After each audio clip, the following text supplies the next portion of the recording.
저는 오늘 여호와를 경외하며 그 길을 걷는 자의 복이라는 제목으로 말씀을 나누겠습니다.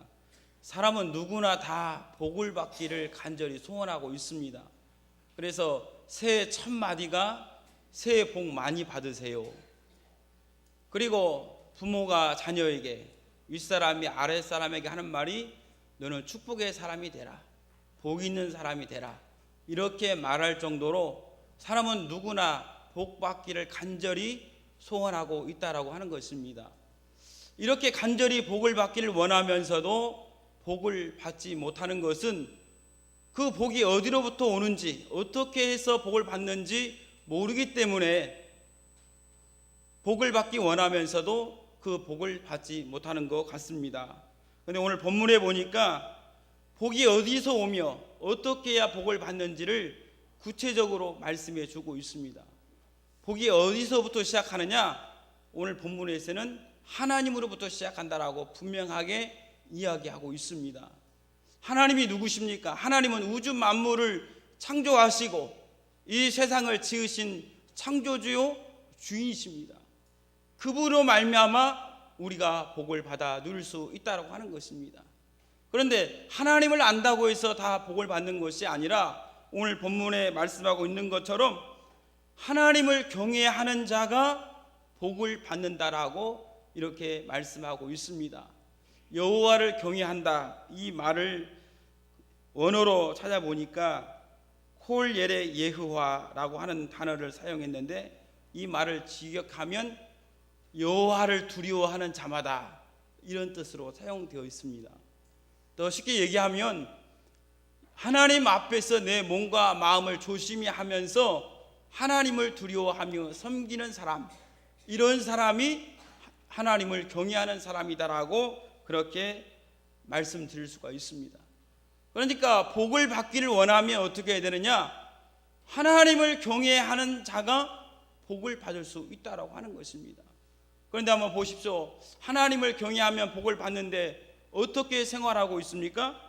하나님을 경외하는 것이 아니라 하나님을 우습게 여기고 하나님의 말씀을 따르지 않기 때문에 복을 받지 못한다라고 하는 것입니다.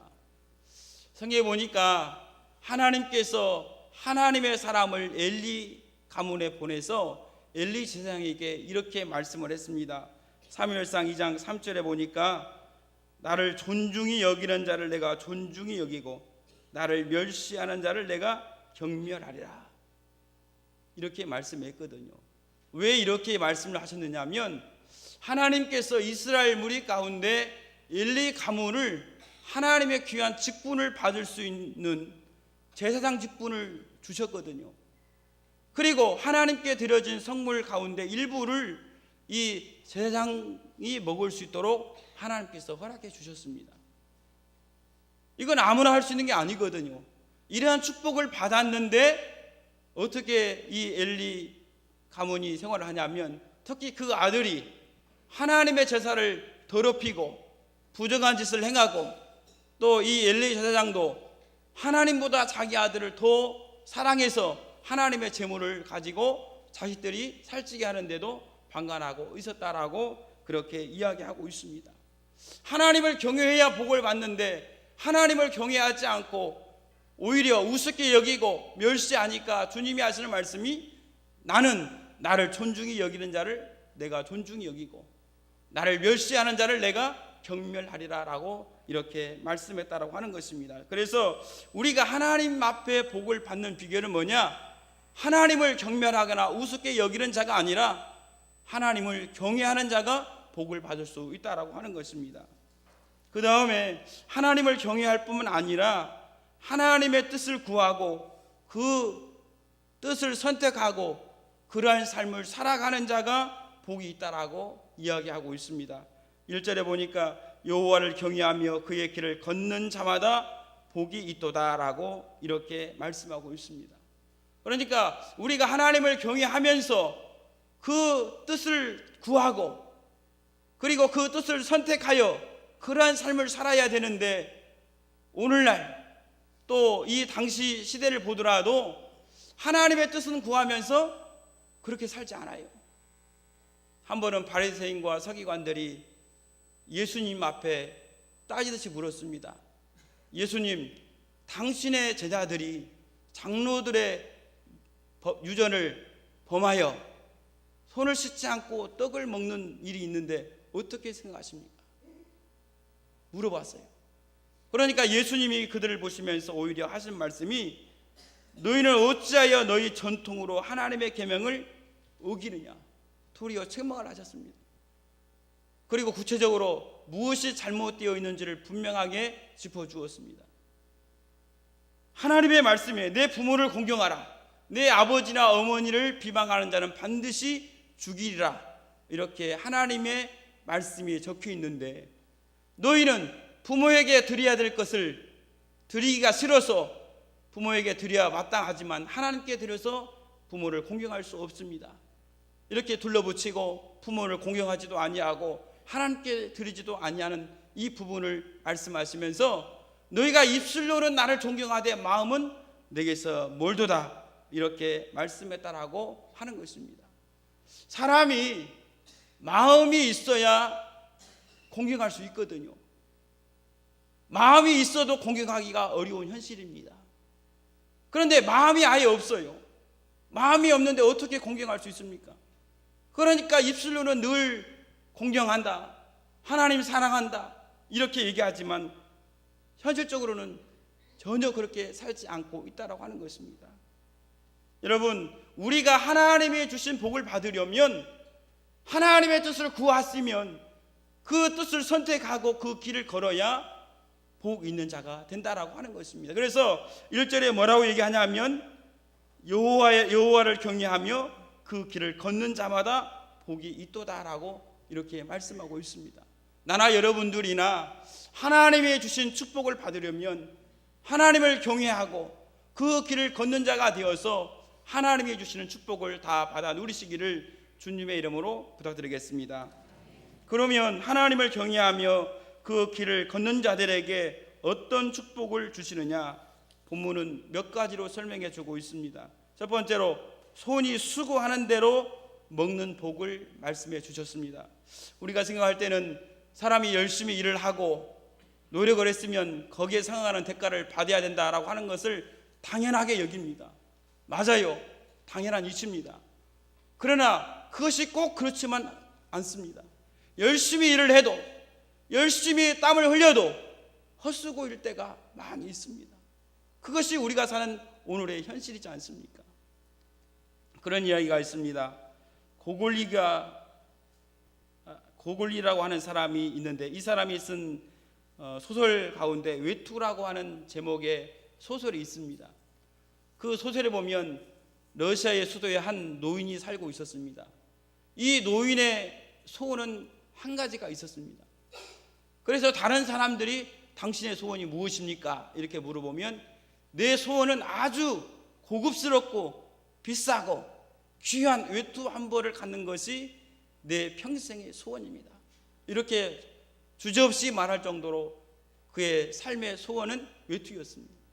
그래서 그 외투를 구하기 위해서 자기 평생을 다 바쳐서 일을 하고 저축을 해서 때가 되어 그 외투를 이제 가게에서 구입을 하게 됩니다. 그렇게 소원하던 이 외투를 자기가 소유하게 되니까 얼마나 기분이 좋겠습니까? 행복을 느끼고 또 자신이 대견스러워 보이고 너무 기분에 흥겨워하고 있었습니다. 그리고 나서 이 외투를 사서 집으로 집으로 이렇게 가고 있는데 그때 누가 나타나냐면 강도가 나타납니다. 강도가 나타나서 그 외투를 빼앗아 버려버렸습니다. 그러니까 자기 평생 소원인 이 외투를 겨우 구입해서 이제 집으로 가고 있는데 그 외투를 잃어버렸으니까 자기의 젊음, 자기의 평생 소원을 다 빼앗겨 버린 거예요. 이게 너무너무 고통스러우니까 결국 시름시름 앓다가 죽고 말았다라고 하는 그런 이야기가 있습니다. 비록 이 이야기는 소설에 지나지 않지만 우리가 사는 현실을 아주 잘 반영해 주고 있습니다. 우리들도 1년 내내 열심히 농사 지었는데 천재지변으로 인해서 싹 날아가는 경우도 있지 않습니까? 학생이 3년 동안 열심히 공부했는데 시험에 떨어져서 헛수고일 때가 있지 않습니까? 이렇게 우리가 사는 세상은 사람이 노력하고 정성을 들여도 헛수고일 때가 있다는 거예요. 그런데 여호와를 경외하며 그 길을 걷는 자는 어떤 축복을 해주느냐? 오늘 본문에서 뭐라고 얘기하고 있습니까?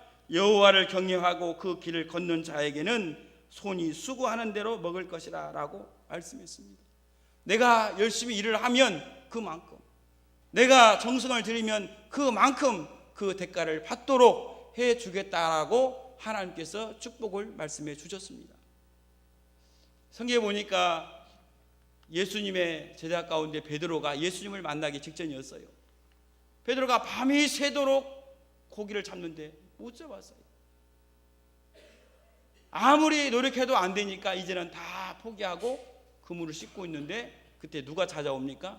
많은 무리들과 예수님이 찾아오셨어요.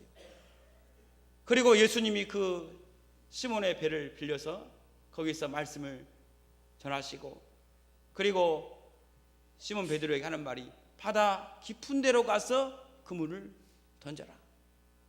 사실 베드로는 예수님을 잘 몰라요. 배를 내어줄 이유도 없고 또 깊은 데로 가서 그물을 던질 만한 이유가 없는 거예요. 하지만 이 베드로는 예수님 앞에 자기 배를 내어드리고 예수님의 말씀에 순종해서 바다 깊은 곳에 가서 그물을 내렸더니 성경에 뭐라고 기록되어 있습니까? 그물이 찢어지는지라. 누가복음 5장 6절과 7절에 보니까 그렇게 하니 고기를 잡은 것이 심히 많아 그물을 찢어지는지라.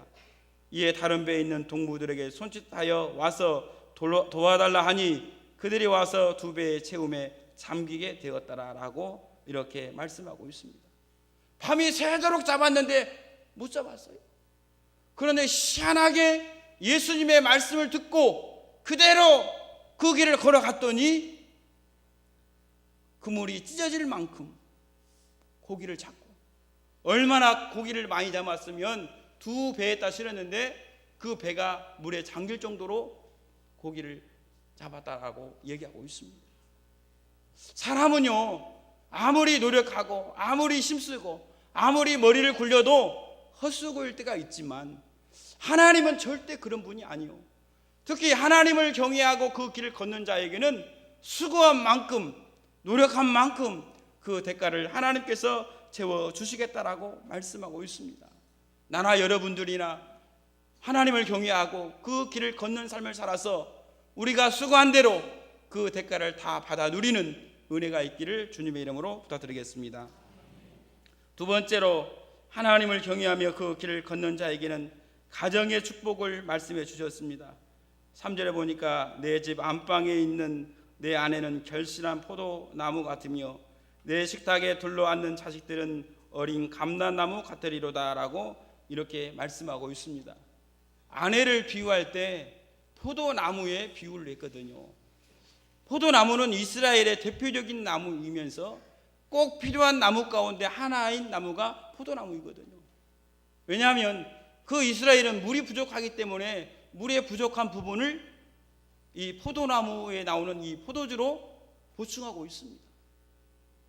그러니까 하나님을 경외하고 그 길을 걷는 자에게는 하나님께서 그 아내를 그 가정에 꼭 필요한 존재로, 축복의 사람으로 하나님께서 복을 주시겠다라고 말씀해 주고 있습니다.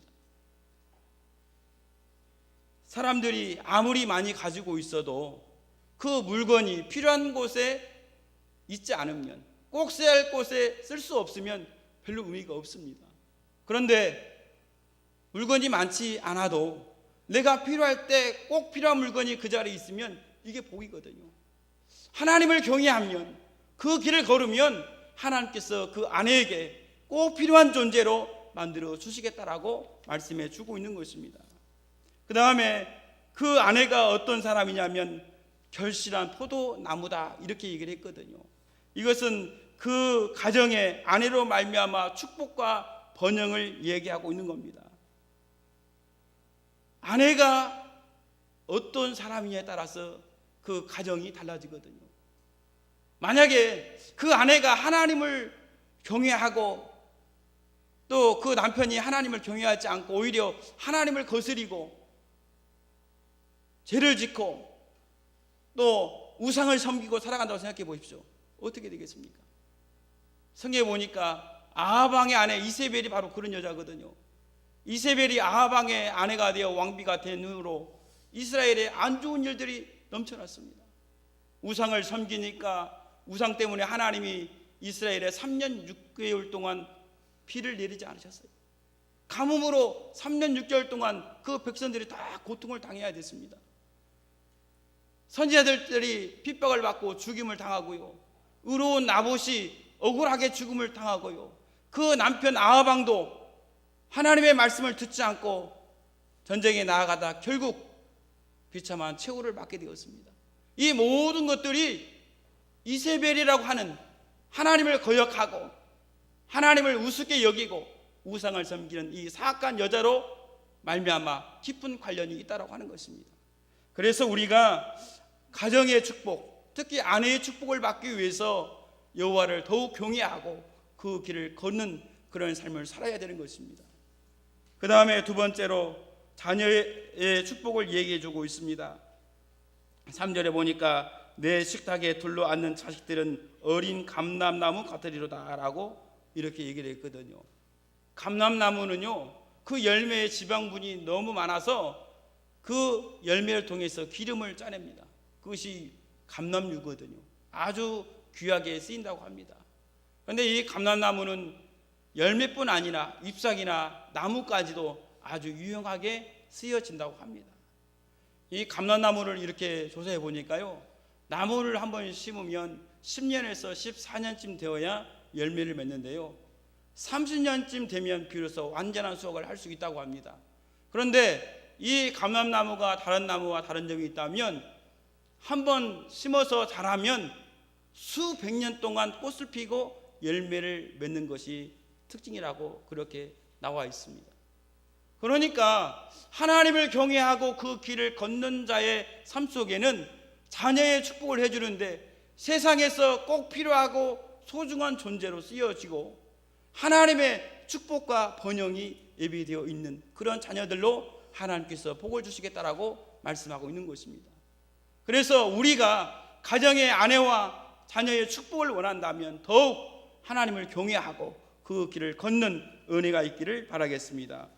세 번째로 여호와를 경외하며 그 길을 걷는 자는 그가 속하여 있는 공동체가 복을 받는다라고 하는 것입니다. 요셉이라고 하는 사람 우리가 잘 알 것입니다. 요셉은 어린 나이에 애굽에 팔려 나갔거든요. 팔려서 보디발 장군의 집에 종살이를 합니다. 그런데 요셉이 들어간 후에 보디발 가정이 복을 받았다라고 성경은 이야기하고 있습니다. 여러분 한번 생각해 보십시오. 보디발 장군의 집에는 많은 종들이 있거든요. 그런데 어린 이 노예 한 명이 들어갔다고 해서 그 집이 복을 받는다고 하는 것이 이해가 됩니까? 쉽게 이해가 되지 않아요. 그런데 성경은 요셉이 들어가니까 그 가정이 복을 받았다라고 말씀해 주고 있습니다. 도대체 요셉이 어떤 사람입니까? 요셉은 하나님을 잘 섬기는 사람이었어요. 하나님을 경외하는 사람이었습니다. 우리가 이것을 어떻게 알 수 있냐면 보디발 장군의 아내가 이 요셉을 유혹할 때 요셉이 이런 말을 했습니다. 창세기 39장 9절과 10절로 이 집에는 나보다 큰 이가 없으며 주인이 아무것도 내게 금하지 아니하였어도 금한 것은 당신뿐이니 당신은 그의 아내임이라. 그런즉 내가 어찌 이 큰 악을 행하여 하나님께 죄를 지으리까. 여인이 날마다 요셉에게 청하였으나 요셉이 듣지 아니하여 동침하지 아니할 뿐더러 함께 있지도 아니하니라라고 이렇게 말씀하고 있습니다. 요셉의 말을 가만히 들어보면요, 너무나 멋있는 말을 해요. 하나님 앞에서 내가 어찌 큰 악을 행할 수 있겠습니까? 다른 사람이 아니고 하나님이 나를 지금 보고 있는데 내가 어떻게 하나님 앞에서 이 큰 죄를 지을 수 있겠습니까? 이 말은 그가 얼마나 하나님을 경외하는지를 잘 표현해 주는 문구거든요. 더 멋있는 말이 있습니다. 그 여인이 날마다 요셉에게 청하였으나 요셉이 듣지 아니하여 동침하지 아니할 너로 함께 있지 아니하니라. 사람이요, 죄짓기는 참 쉽거든요. 나쁜 짓 하기는 정말 쉽거든요. 그런데 이 보디발 장군의 아내가 죄짓자고 어쩌다 한 번씩 하는 것이 아니라 매일매일 날마다 유혹을 하는데 요셉이 어떻게 했다고요? 그 말을 듣지도 않고 죄 지을까 봐서 함께 있지 않도록 피했다는 거예요.